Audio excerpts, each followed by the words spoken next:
Hi, my name is Patricia,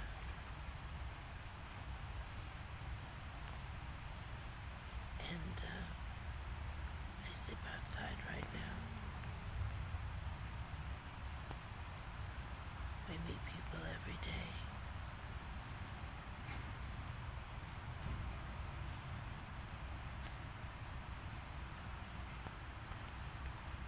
I don't know what quite to say, but this is from being hit in the face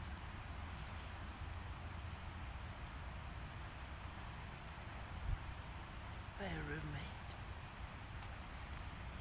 I wake every day with pain in my face and my head on that side. I have this side, one of these. I have, I don't remember. I think it's this side. I was struck by my mother with a piece of pottery, and I don't know if it's healed.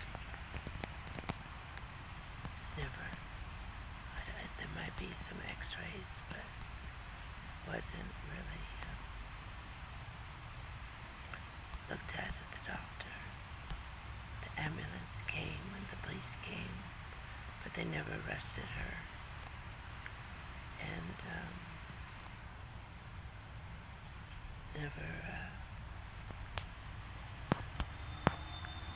never pressed charges. So a couple days later, a day or two later, after the assault from Barbara, I was asleep in bed with my oxygen. So I have central apnea. That's when your brain doesn't tell your body when to breathe.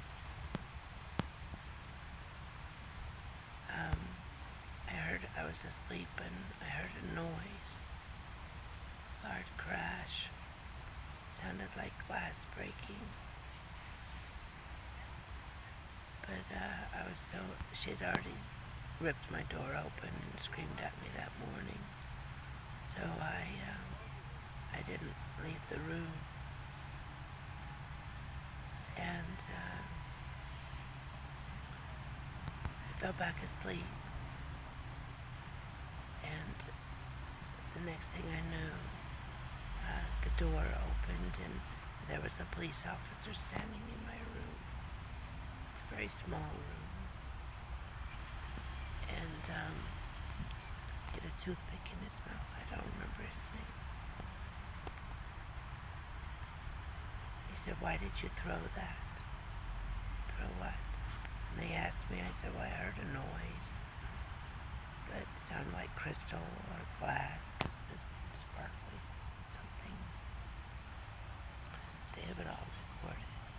My phone was charging, so I don't think I recorded. And I'm not sure. He said, "Start saying there's evidence that you did it. There's evidence that, on the contrary, that you were the one to damage the property." I said, "Really?" When I was still dazed asleep. Because I don't sleep at night much because those people at that house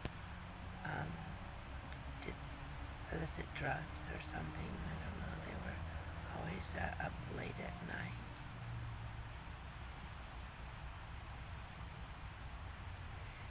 So I was arrested for an accusation, but the police said there was evidence.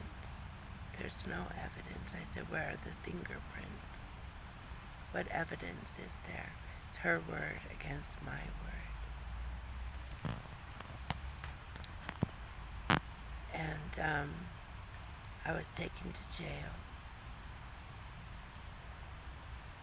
in handcuffs. He said, I'll take you to the hospital. He took me to jail.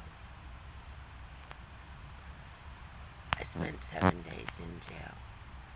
I was released on the 6th day.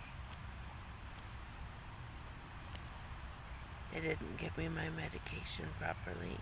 They didn't give me my oxygen. And they put me on suicide watch.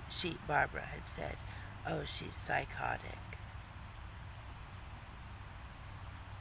I'm concerned that Barbara is psychotic.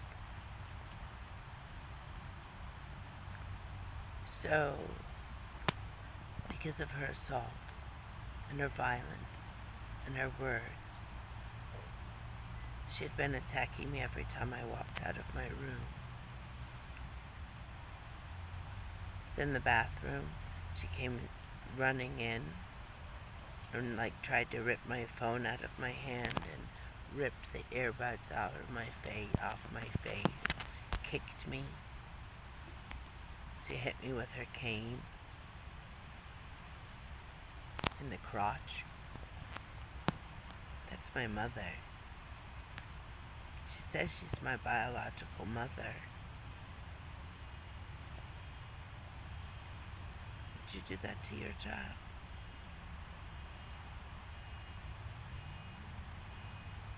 She told me when I was young, you'll have rotten children because they'll be just like you. I said, I'll never have children because of you.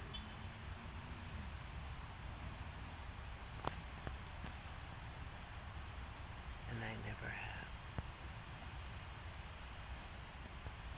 My mother, my siblings, my ex-husband, all have stolen from me. All my belongings in Texas, my house in Texas, my cars, my dogs, my cat, are all gone. So now I sleep outside because the abuse continues.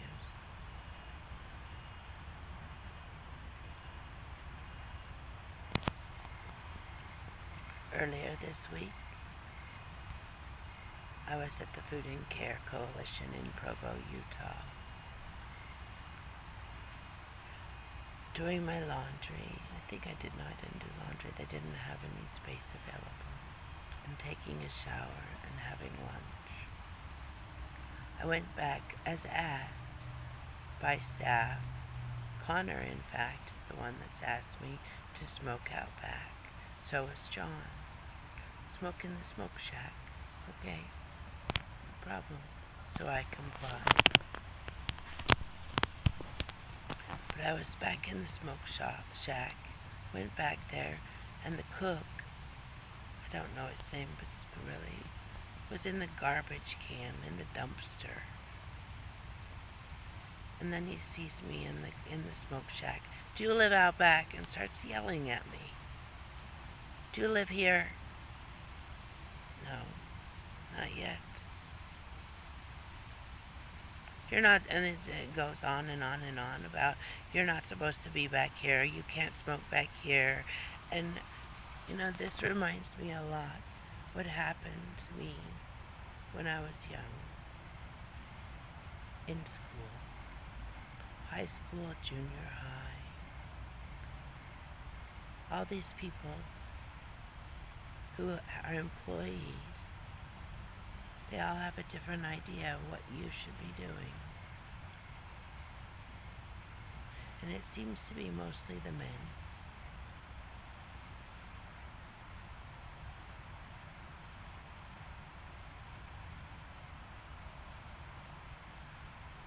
So I walked inside, finished my cigarette, walked inside.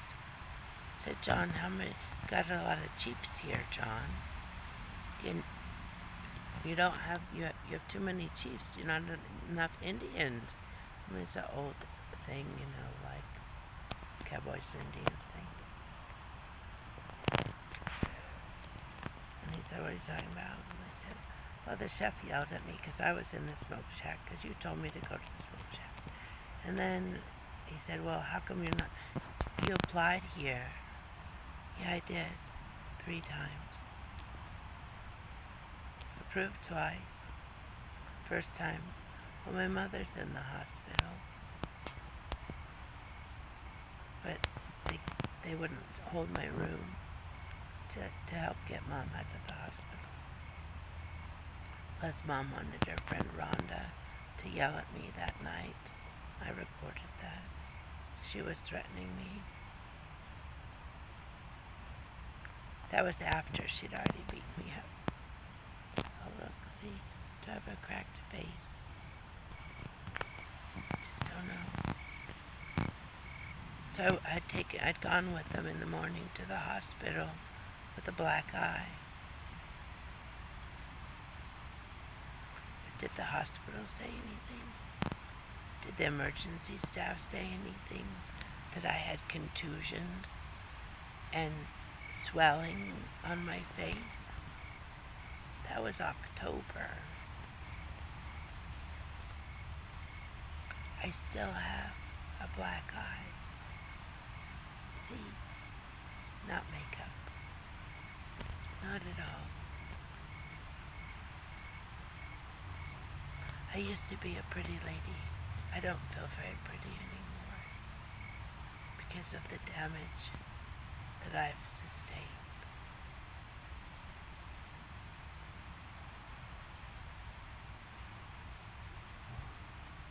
Domestic violence, when it's perpetrated as a person on a person as a small child, it continues your whole life.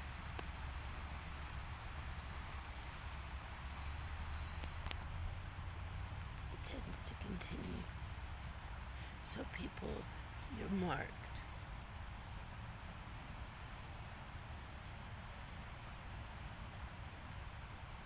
When you're raped as a child, and again as a teenager. When I was raped in school, I was raped by 2 boys from the wrestling team from Timpview High School in Provo, Utah, and one of their friends from college. He'd already been married and had 2 kids.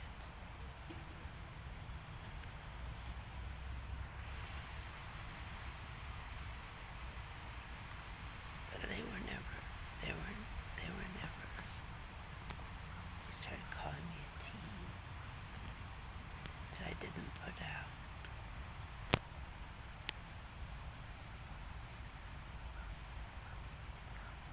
And I got really sick. Very, very sick. Ended up with mono. I had to eat certain foods and all these things. I had to go to all these special doctors because I had gotten hurt down there.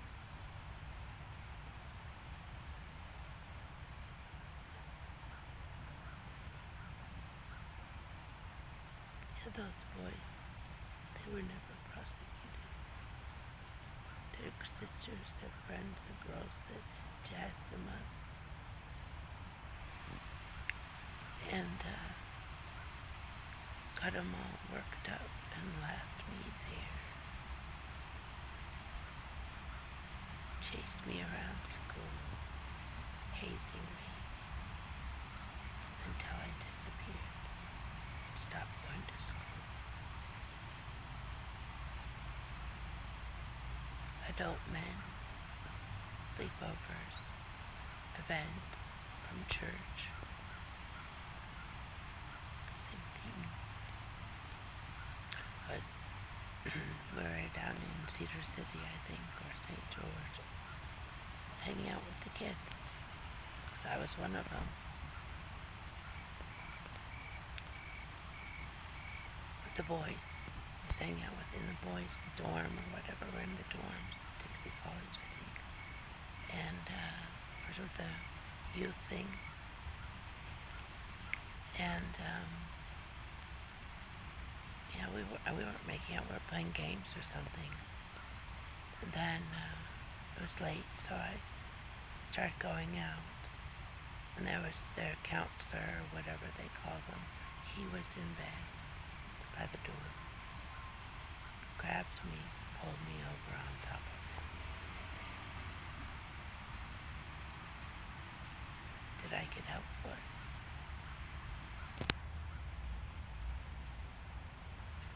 I squirmed free.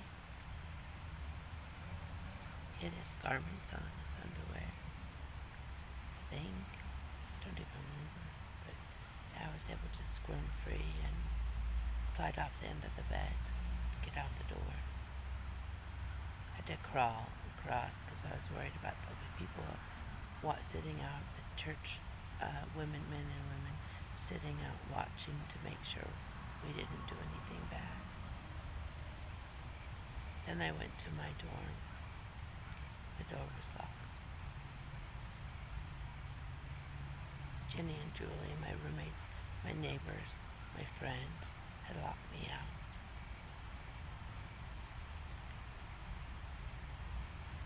Did I tell anyone? No. Why? Because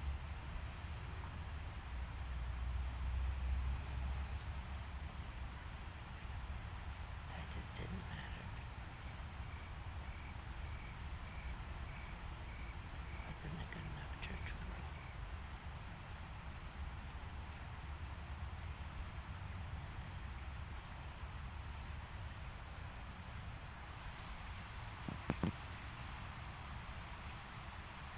And someone was going by that had already yelled at me, so I was scared of that person. So these are old memories. I'm lucky to still have them. I've had so many head traumas, so many blows to the head. Just not sure anymore. I call and try to get in with the domestic violence shelters, but they're full. That's what they say.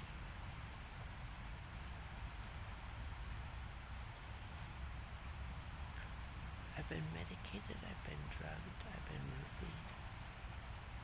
My food's been laced, my drinks have been laced. Throughout my life. So now, there's a level of trust I don't have. I just don't have. My belongings. Let's see, am I about to see that? I carry just a couple things. Just what I can carry. Because that's all I have left. It's all I have left in the world.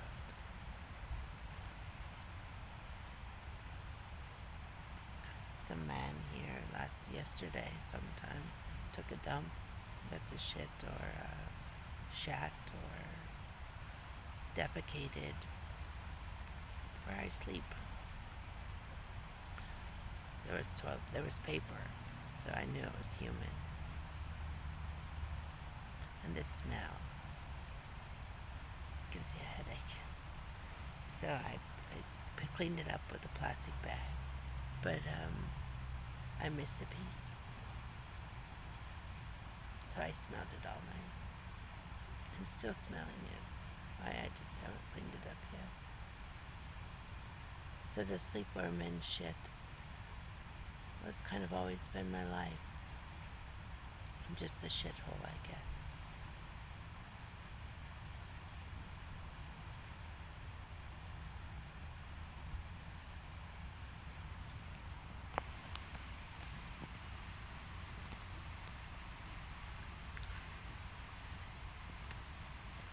I haven't been able to I have a lawyer, but he's a public defender.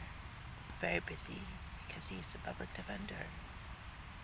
To try to write this about being accused of throwing something in Barbara's house. I guess I can say her name. She put a restraining order against me.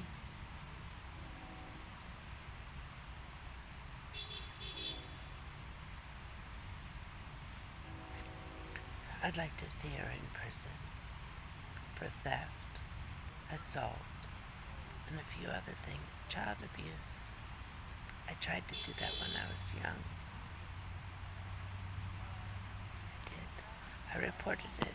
I think a social worker came dressed in purple. Yes, we called her the Purple Lady. Purple everything. And when do the beatings occur? That's all she said. So she went out and threatened my stepfather that not to touch us again with a police officer. And that night, my brother got the shit kicked out of him. Me? I didn't have a door. He'd just come in my room while I was sleeping and touch me, then yell at me.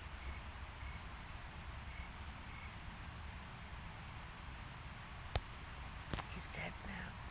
He died the day before my 21st birthday. I said that's the best birthday gift I'd ever received. Maybe Barbara can die before my 53rd.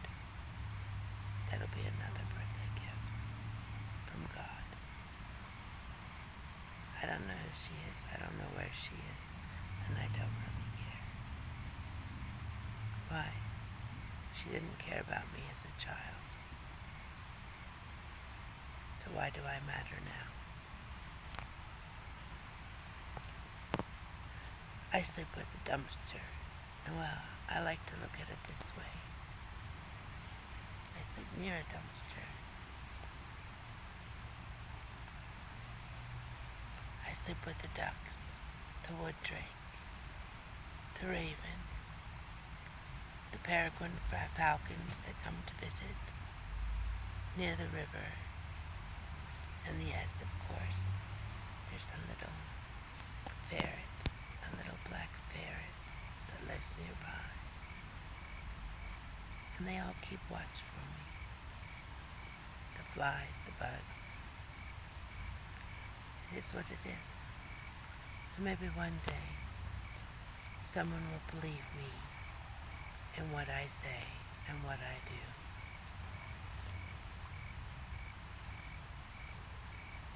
Before I freeze to death. Because the weather's changing here in the mountains. And I might freeze to death one night. I have nothing that's waterproof.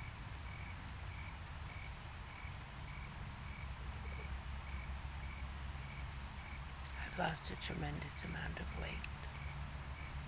And I probably continue to lose weight.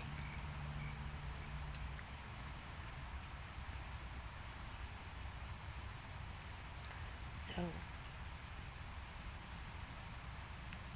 yeah. I have bruising on my back. I've had seizures. I have a seizure disorder. A few other things.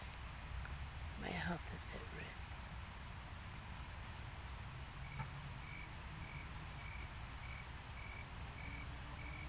So my plight is, with head trauma, I can't do this by myself. I don't think I can. But I'm strong. I'm smart. I'm intelligent.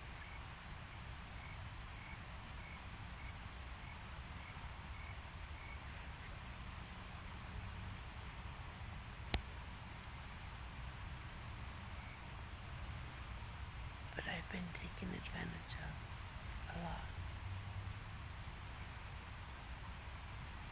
And that's not okay.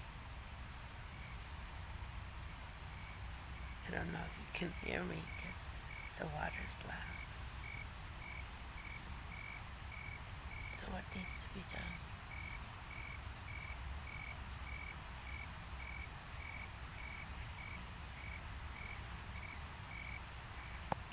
I have to go sit and apply for jobs again. Hopefully maybe I can clean myself, take a shower somewhere, I don't know where. So I have to charge my phone and eat something, maybe something little today, because I don't have any money left. Just don't.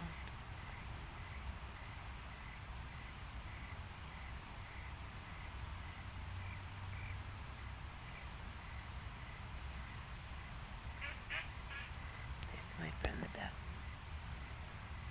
The wood drake. Flies. Yeah, it's because that poop